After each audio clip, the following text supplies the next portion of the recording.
Hello friends, this is S Sharma. Today we will discuss about unitary method. तो दोस्तों video के अंत तक बने रहिए और आपसे कहना चाहूँगा, घायल तो यहाँ हर परिंदा है, लेकिन जो फिर से उड़ सका वही जिंदा है। इसी के साथ आज हम लोग अपना एक एक नियम का हर एक पॉइंट को समझते हैं। देखिए दोस्तों, एक एक नियम में आप इस प्रकार से दो सिंबल देखे होंगे। ये दो सिंबल है। इस सिंबल का नाम क्या है? इस सिंबल को हम लोग कहते हैं चूंकि, ठीक है। और इसको क्या कहते हैं हम लोग? इसलिए। देखिए, जब दो बिंदु ऊपर रहे और एक नीचे रहे तो उसको हम लोग बोलेंगे चूंकि, और एक बिंदु ऊपर रहे दो बिंदु नीचे रहे तो इसको बोलेंगे हम लोग इसलिए, ठीक है। अब इसका प्रयोग कहाँ पर किया जाता है? सबसे पहले यह समझे इसका प्रयोग कहाँ पर किया जाता है ना। देखिए, चूंकि का प्रयोग किसके लिए किया जाएगा? जो हमें ज्ञात हो, ज्ञात वस्तुओं के लिए, जिसके बारे में हमें पहले से पता हो, जो क्वेश्चन में जानकारी आपको पहले से दी हो, उसके लिए हम लोग चूंकि का प्रयोग करेंगे। और जो आपको निकालना हो, जिसके बारे में ना पता हो, जिसका वैल्यू हमें पता करना हो, उसके लिए हमें इसलिए का प्रयोग हम लोग करते हैं, ठीक है। तो चूंकि का प्रयोग जो हमें ज्ञात है उसके लिए, और इसलिए का प्रयोग जो हमें नहीं ज्ञात है, जो हमें निकालना होता है, उसके लिए प्रयोग करते हैं। आइए क्वेश्चन लेकर के हम लोग देखते हैं। बोर्ड पे दोस्तों पहला क्वेश्चन है, इसमें लिखा हुआ है 6 कलमों का मूल्य 42 रुपया है, तो 9 कलमों का मूल्य ज्ञात कीजिए। अब देखिए, आपके पास ज्ञात क्या चीज़ है? आपके पास यही चीज़ ज्ञात है कि 6 कलमों का मूल्य कितना है? 42 रुपया है, और आपको 9 कलमों का मूल्य ज्ञात करना है। तो हमने बताया था जो ज्ञात वस्तुएं होती हैं, जो हमें ज्ञात होता है या जिसके बारे में हमें जानकारी पहले से दी हुई होती है, उसी के लिए हम लोग चूंकि का प्रयोग करते हैं। तो इसको बनाने से पहले आप क्या करेंगे? दिखाएंगे इसको, है ना। चूंकि, चूंकि क्या चीज़? 6 कलमों का मूल्य बराबर 6 कलमों का मूल्य बराबर कितना रुपया? रुपया कितना है? 42 रुपया। इसको आप बाद में लिख सकते हैं 42 रुपया। अब देखिए, ये आपको ज्ञात था, इसलिए इसके क्या प्रयोग किए? कौन से सिंबल का? हम लोग चूंकि का प्रयोग किए, है ना। अब इसलिए का प्रयोग किसके लिए करेंगे? जो हमें निकालना होता है, जिसके बारे में नहीं पता होता है। तो दोस्त देखिए, यहाँ पर आपको 6 कलमों का मूल्य पता है। देखिए, आपको क्या करना होता है? एक एक नियम में जो दिया हो 10 कलमों 5 कलमों, सबसे पहले आपको एक का वैल्यू जानना होता है, ठीक है। तो इसमें छोटा सा ट्रिक याद रखिएगा, जब भी हमें एक का निकालना हो तो क्या करेंगे? भाग करेंगे, और एक से ज़्यादा का निकालना हो तो गुणा करेंगे। तो यहाँ पर देखिए क्या करेंगे, इसलिए कितना कलम का पहले निकाल लीजिए। इसलिए 1 कलम का मूल्य, तो 1 कलम का जब मूल्य निकालेंगे तो जो कुल मूल्य है उसमें कुल कलमों से क्या कर देंगे? भाग दे देंगे। तो इसको जब भाग देंगे तो कितना रुपया आ जाएगा? 7 रुपया। यानी 1 कलम का मूल्य कितना हो गया? 7 रुपया। तो क्वेश्चन में बोला है कितने कलमों का मूल्य निकालने के लिए? 9 कलमों का। तो दिखाएंगे, इसलिए 9 कलमों का, इसलिए 9 कलमों का मूल्य बराबर 1 कलम का मूल्य कितना है? 7 रुपया है। तो हम लोग 9 में क्या करेंगे? 7 से गुणा कर देंगे, तो 9 सत्ते कितना हो जाएगा? 63 रुपया, ठीक है। अब देखिए, इसमें हम लोग क्या किए? पहले 1 कलम का जाने, 1 कलम, जब भी 1 का वैल्यू जानेंगे तो क्या करेंगे? भाग करेंगे, और 1 से ज़्यादा का जब निकालना हो तो क्या करेंगे? गुणा करते हैं। 2-3 चीज़ आप इसमें याद रखिएगा। जो हमें ज्ञात होता है उसके लिए चूंकि का प्रयोग करते हैं, जो हमें निकालना होता है उसके लिए इसलिए का प्रयोग करते हैं, और जब भी 1 का निकालेंगे तो हमेशा भाग होता है, और जब 1 से ज़्यादा का निकालेंगे तो क्या होता है? गुणा होता है। अब देखते हैं अगले टाइप का क्वेश्चन। दूसरा क्वेश्चन है बोर्ड पर, 2 दर्जन अंडे का मूल्य 168 रुपया है, तो 5 अंडे का मूल्य ज्ञात कीजिए, ठीक है। 2 दर्जन अंडे का मूल्य कितना है? 168 रुपया है, तो 5 अंडे का हमें मूल्य ज्ञात करना है। दोस्तों, जो हमें ज्ञात होता है उसी के बेसिस से इस क्वेश्चन को सॉल्व करते हैं। हमें क्या ज्ञात है? 2 दर्जन अंडे का मूल्य हमें ज्ञात है। तो बताइए, 2 दर्जन में कितने अंडे होंगे? 24 अंडे होंगे, चूँकि 1 दर्जन बराबर 12 अंडा, तो 2 दर्जन बराबर कितना अंडा? 24 अंडा। तो यहाँ पर आप लोग क्या करेंगे? जो आपको ज्ञात है उसी के अनुसार चलेंगे। चूँकि 2 दर्जन है ना, 2 दर्जन ब्रैकेट में लिख देंगे क्या चीज़? 24, ठीक है। 2 दर्जन अंडे का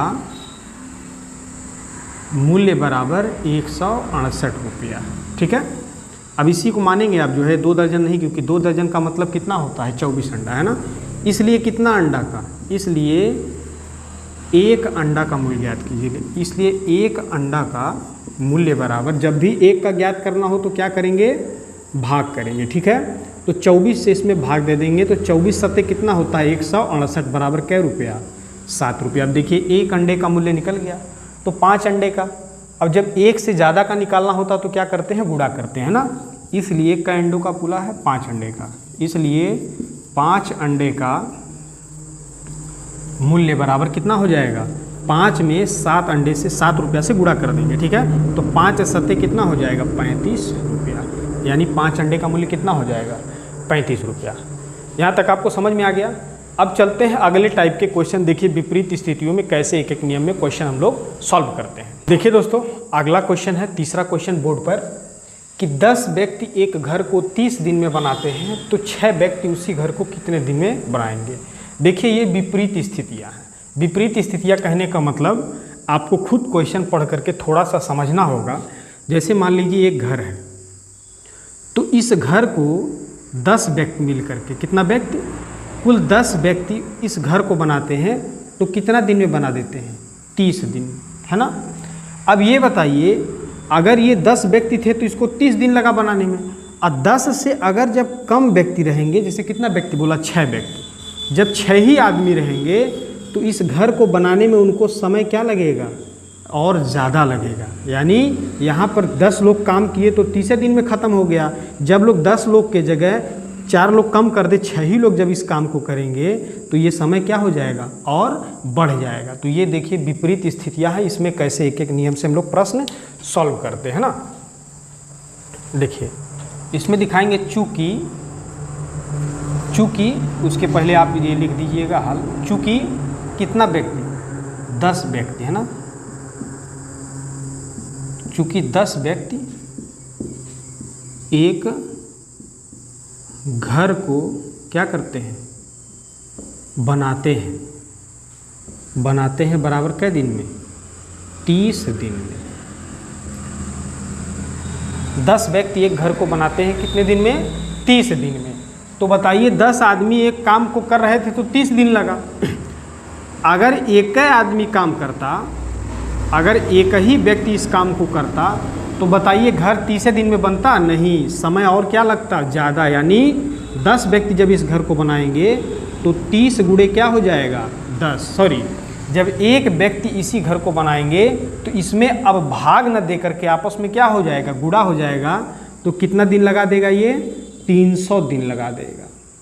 एक व्यक्ति उसी घर को बनाने में अगर अकेला काम करे तो समय ज़्यादा लगेगा ही, तो 300 दिन। 10 लोग मिल के एक साथ काम कर रहे थे तो 30 दिन में बना दिए। लेकिन अगर एक लोग उस घर को बनाते, एक ही व्यक्ति उस घर को बनाता, धीरे धीरे बनाता, 2 ही हाथ है उसका, तो वो समय क्या हो जाएगा, बढ़ जाएगा। बस यही आपको याद रखना है कि जब इस प्रकार के क्वेश्चन आए तो इसमें क्या होता है, यहाँ भाग न दे करके क्या होता है, गुणा होता है। तो कितने दिन का ज्ञात करना है, क्या बोला है, 6 व्यक्ति द्वारा। ठीक है, इसलिए 6 व्यक्ति उसी घर को बनाएंगे, है ना, बनाएंगे बराबर। अब क्या करेंगे, 300 में 6 से भाग दे देंगे तो बराबर कितना हो जाएगा, 6 पचे 30 बराबर कै दिन, 50 दिन। ठीक है, तो यहाँ पर थोड़ी सी विपरीत स्थितियाँ होती हैं जो एक एक नियम में लोगों को सॉल्व करने में दिक्कत होता है, क्योंकि यहाँ पर आकर के वही प्रोसेस कर देते हैं। जैसे यहाँ भाग किया जाता है तो यहाँ भी लोग भाग कर देते हैं। तो जब भाग करेंगे तो क्या हो जाएगा, मान लीजिए 30 में 10 से भाग। देखिए मैथमेटिक्स क्या होता है, रटने वाली चीज़ नहीं, समझने वाली चीज़ है। जब तक आप समझेंगे नहीं तब तक आप सही से इसको सॉल्व नहीं कर पाएंगे। आप खुद सोचिए कि 10 व्यक्ति उसी काम को 30 दिन में कर रहे थे, अगर आप भाग देते तो क्या हो जाता, 3 दिन हो जाता। तो आप खुद सोचिए 10 आदमी आपके घर को बनाने में 30 दिन लगा देते हैं, तो एक आदमी 3 दिन में बना देगा, ऐसा पॉसिबल है, नहीं पॉसिबल है ना। तो इस तरह के क्वेश्चन को आपको थोड़ा सा समझना होगा। क्वेश्चन को पढ़िए, समझिए क्या कह रहा है, तब उसको सॉल्व कीजिए। अब देखते हैं एक आध क्वेश्चन और देख लेते हैं अगले टाइप का। आपका अगला क्वेश्चन है, ध्यान से समझिएगा। 20 व्यक्ति 100 केजी चावल 10 दिन में खा जाते हैं। 20 आदमी 100 किलो चावल को कितने दिन में खा जाते हैं, 10 दिन में खा जाते हैं। तो 5 व्यक्ति उसी चावल यानी कितना चावल 100 केजी चावल को कितने दिन में खाएंगे। ठीक है, अब ये बताइए 100 लोग थे तो उन लोग का भोजन कै दिन चलता था, 10 दिन चलता था। तो जब कम लोग हो जाएंगे तो भोजन क्या हो जाएगा, ज़्यादा दिन चलेगा, नहीं चलेगा। जैसे मान लीजिए आपके घर में 10 लोग हैं तो रोज़ाना 1 किलो सब्जी खत्म हो जाता है। अगर 5 ही लोग रहेंगे तो आधे किलो सब्जी लगेगा कि नहीं लगेगा, कम ही लगेगा। तो यही पूछ रहा है कि अगर 5 ही व्यक्ति इस चावल को 100 किलो चावल को खाएं तो कई दिन तक चलेगा। तो इसे कैसे ज्ञात करेंगे, तो आप इसको लिखेंगे हल। चूँकि 20 व्यक्तियों के द्वारा 100 केजी चावल खा जाते हैं, है ना, खा जाते हैं बराबर कै दिन में, 10 दिन में। ठीक है, इसलिए पहले आप एक व्यक्ति 100 केजी चावल, तो एक व्यक्तियों के द्वारा ना, एक व्यक्ति 100 केजी चावल कितना दिन में खाएगा, तो एक व्यक्ति 100 केजी चावल खाएगा, है ना, खाएगा बराबर कितना। अब बताइए एक व्यक्ति खाएगा 100 केजी ही चावल तो और ज़्यादा दिन चलेगा। तो इसको क्या कर देंगे, गुणा कर देंगे, 20 में 10 का क्या कर देंगे, गुणा कर देंगे, बराबर कितना हो जाएगा, 200 दिन। अगर कोई आदमी अकेला खाए तो कई दिन तक खाएगा, 200 दिन। लेकिन बोला है कि 5 व्यक्ति उसी चावल यानी कै केजी चावल, 100 केजी चावल को अगर खाएंगे तो क्या करेंगे हम लोग, यहाँ पर भाग दे देंगे, 5 से भाग दे देंगे, 5 से चौका 20 बराबर कै दिन, 40 दिन। ठीक है, कितना आ गया, 40 दिन।